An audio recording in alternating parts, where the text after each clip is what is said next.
Shalom. First and foremost, I want to give all praises, honor, and glory unto Yahweh, Bahashem, Yahweh Shai, Bahashem, Rachakwadash. Double honors to the apostles of Great Millstone, and peace and salutations to the Akim who are tuning into these videos. In this video, I'm going to be speaking about the World War III algorithm that's taking place right now. And I have this article here that it was posted yesterday on October 14th, 2024. The title of it reads, "The U.S. is sending 100 troops and a missile defense system to Israel."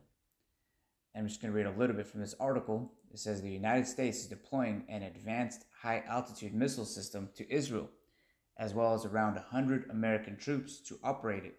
The Pentagon announced in the first U.S. military deployment to Israel since the war on Gaza began in October 2023. So it's literally a year since you had American soldiers in the vicinity of Israel. But now you're seeing that they're upping the ante. They're sending 100 American troops and a big missile defense system to go with it. And so what a lot of people don't understand with the military is there's a lot going on behind the scenes. Us common civilians aren't really in the control rooms or the briefings and the training regiments of what's really happening over there. When I was in the military back in 2010, we were being trained for Operation Iraqi Freedom, and then it became Operation Enduring Freedom, because anytime an American soldier goes into a field of battle or a conflict, you get these operations, and even you get medals with it. And so I'm just going to read this in Google of what an operation in the Army is currently in. It says the U.S. military is currently involved in a number of operations, including Operation Inherent Resolve, a coalition of the U.S. and other military forces working to defeat the Islamic State of Iraq and Syria, ISIS. The coalition's goal is to enable regional stability by supporting governmental actions. This is basically just Operation Iraqi Freedom still being implemented to this day. That's why you still have troops in various Middle Eastern countries. And all of those troops have briefings and training regiments to go along with it. Now, with this here, you got 100 troops being sent to Israel. This was being planned on. This was being worked on, and the soldiers are being trained on this operation. And so when they go over there, you can see, according to the scriptures, how the least of the flock is going to draw them out. All this activity and war that's happening in the Middle East is going to get to a point where Russia is going to have to step in. And what you see in the scriptures is going to play out where it's going to become World War III, just as the prophecy spoke. Even Yahweh Shai spoke of these things in Matthew 4, the wars and rumors of wars. And I wanted to go ahead and Google a few more things. So this is just because I wanted to show you this is the medal that people get if they're serving in the military and they're stationed in Iraq or Afghanistan right now. They get the Inherent Resolve campaign medal, because all these operations and stuff like that, they receive medals for being a part of those things. I had the Operation Iraqi Freedom medal because I was in that time period.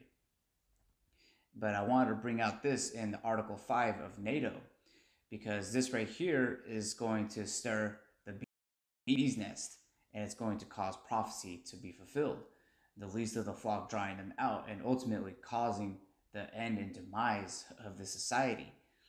So in Article 5 of the North Atlantic Treaty, so I just wanted to read this because I thought it was interesting, because now you have American soldiers over there in Israel. It says, Article 5 of the North Atlantic Treaty, NATO, states that if a NATO member is attacked, all other members will consider it an attack on themselves and will take action to assist. Just as like how all these diplomacies that happened from World War I, World War II, they even had these titles for these treaties. The Treaty of Rome, the Treaty of Versailles, just showing you that that's Esau Edom coming back in the reincarnation, and that his MO, his regiment, hasn't changed. This is just Rome all over again. And just as that place was dysfunctional in these last days, we're seeing the same thing take effect. But with this Article 5 in NATO, means that if one person gets affected in the war, everybody else who signed on that treaty has to join with it. And so I Googled, is America part of NATO? It says yes, meaning those rules apply to American soldiers. That's why you had a lot of joint operations happening in Iraq and Afghanistan. It wasn't just American soldiers that were in those lands. You had the Australian Army even join forces over there and have their awards in Operation Iraqi Freedom and so forth. And so, since America is part of that whole NATO group, I wanted to point out too that the Israel right now says no, Israel is not NATO, but it's closely allied with America. It's got special relations with it, to the point where if something happens over there, America will send their money, their troops, their infantry, and their weaponry over there to defend those people. And all this is just going to lead to World War III, because not everybody is really up to what's really taking place over there in the Middle East. Even though they're all signed up with NATO, they don't want to partake in these wars that America is always starting. You can see in the history of America is that it's been at war for like 90% of the time of its existence. And all these Europe nations that are part of the EU, NATO, they're going to buck up against these orders. And it's just going to cause all these nations to fight against each other in the Battle of Yehoshaphat.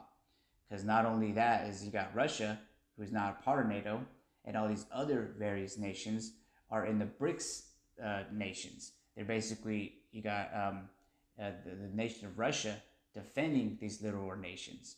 And it's going to cause such a schism that it's going to have biblical proportions. World War III. And this is in Revelation 11 and 14. The second woe is past, and behold, the third woe cometh quickly. And every day, day by day, things escalate in the news. It literally just feels like yesterday, October 14th, 2023. So if y'all remember what happened last year around this time, this month, I believe it was the 7th of October last year, they had Hezbollah, or I forget which one, was attacking the civilians over there. And that's what caused a lot of them, the Israeli forces, to just start mowing down the locals in Gaza. And then you had all these protests happen here in America. Everybody was screaming "Free Palestine," and they all have the flags. You know, at one point you couldn't tell them on a map where is Israel or where is the Gaza Strip. But now these people have an inkling of understanding of what's taking place. Because ultimately it's wars and rumors of wars. People are starting to be hip to that. But what they don't understand is that this is all going to lead to the demise of this society. This is in Zephaniah 3 and 8, because this is the determination of the Lord. Just as what happened in the book of Daniel, when the vision was showing on the wall that that nation, the Babylonian kingdom, was weighed in the balance. This place is also weighed in the balance. The writing is on the wall. You could just read these news articles and know that this war is going to be the war to end all wars. It's going to be one that's going to be fought with missiles. It's going to be one that's not going to be fought with swords and spears and arrows like the ones before, but of burning and heat, just as the scriptures describes it. But this is all because of the determination of the Lord. He weighed this nation, this kingdom, this wicked rulership in the balances, and now its time is up, so that the righteous rulership can start. Esau is the end of the world, but Jacob is the beginning of it that followeth. So this is in Zephaniah 3 and 8. It says, Therefore wait ye upon me, saith the Lord, until the day that I rise up to the prey. For my determination is to gather the nations, that I may assemble the kingdoms, to pour upon them mine indignation, even all my fierce anger, for all the earth shall be devoured with the fire of my jealousy. So it's of the Heavenly Father's determination to have all these various nations sign up to be a NATO member, but then have this conflict get to the point where they actually have to stop what they're doing. Like the French government has to send troops over there now. The Australian government has to send troops over there now. You got men having to leave their families and their homes so they can die for this cause. And this cause is basically just to uplift and promote those small hats who don't belong in the land. the least of the flock is going to draw these people out. And that's all because of the determination of Yahweh B'Shem Yahweh Shai. And there's no amount of protesting or awareness that's going to slow and hinder this. It's already waiting to balance. The writing's on the wall. We just have to wait for the missiles to fall. And so I'm going to read this here in Isaiah 47, verse 1. It says, "Come down and sit in the dust, O virgin daughter of Babylon." So this is speaking about the nation of Esau, Edom.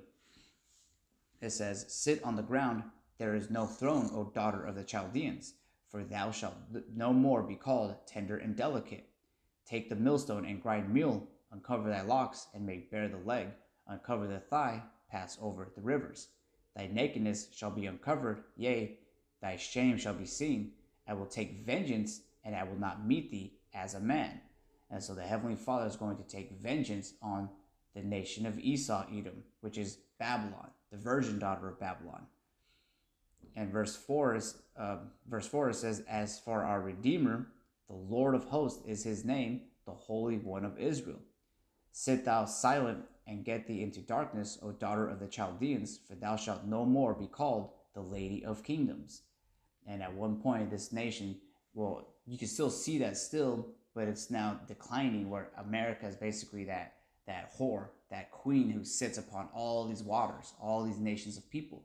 Everybody's being rich and made, they're being made rich to be able to work in this place. But that's all going to be put out. The Heavenly Father is going to stop this wicked party that's happening here in America, to the point where ain't no Arabian going to be able to pitch their tent here and sell at their corner stores. It says, from verse 5, it says, "Sit thou silent and get thee into darkness, O daughter of the Chaldeans, for thou shalt no more be called the Lady of Kingdoms." This place for the longest has not been touched. There's no walls in this place, the land of unwalled villages, yet it's mighty and able to just dictate the world. And, you had that thing that happened with 9/11.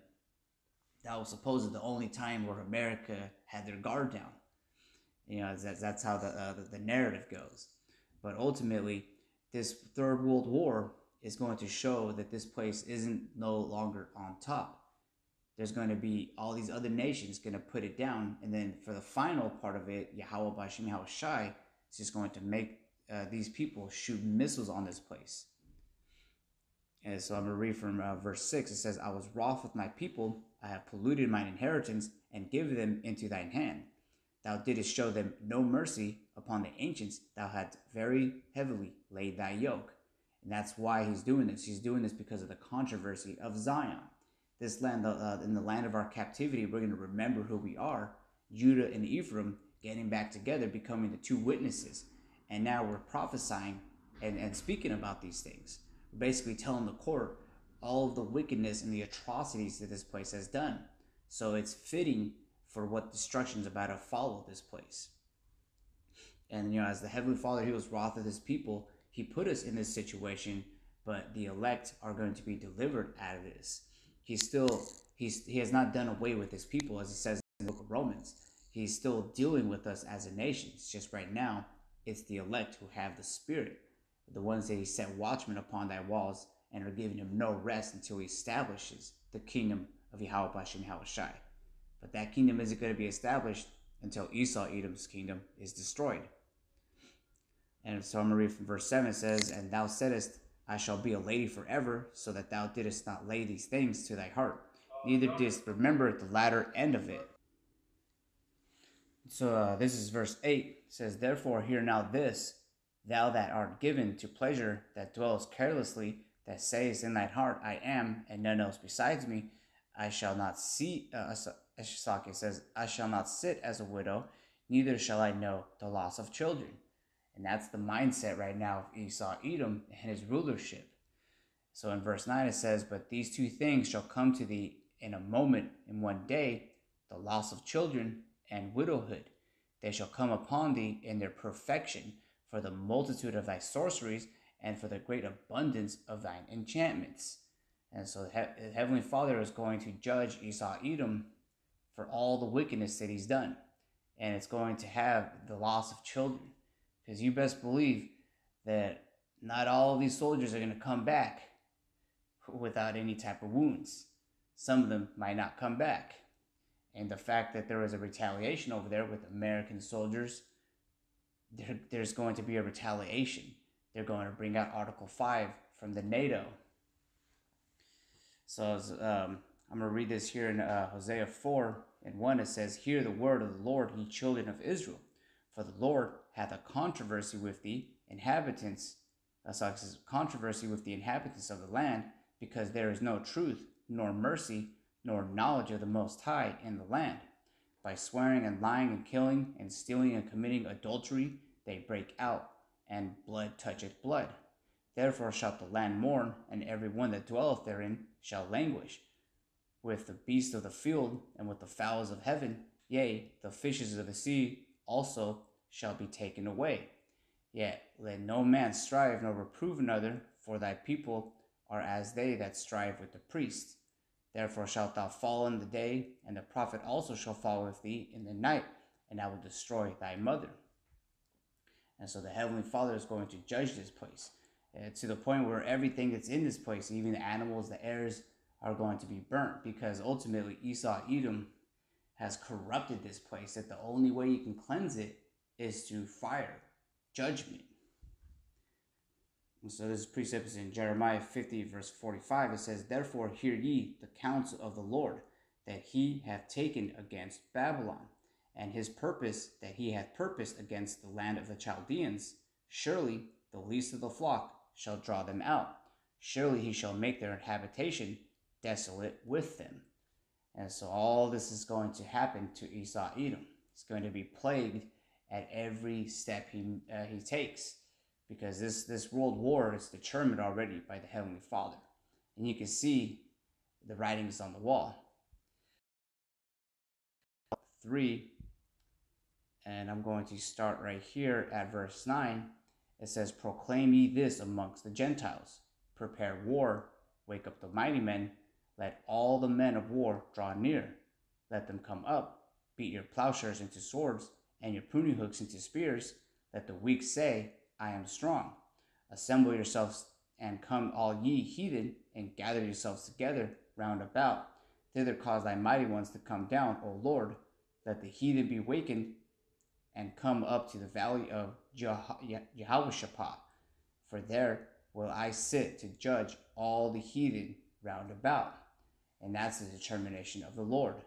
He's causing the spirit of Esau Edom to do all these things and maneuver in such manner so that one thing leads to another, and that World War III takes place, so that the Heavenly Father can judge Esau Edom and all these heathen nations round about that are going to be pulled in to the valley of Jehoshaphat, to this third world war. And with that, I want to give all praises, honor, and glory unto Yahweh, Bahashim Yahweh Shai, Bahashim Rachakadash, Shalom Akim.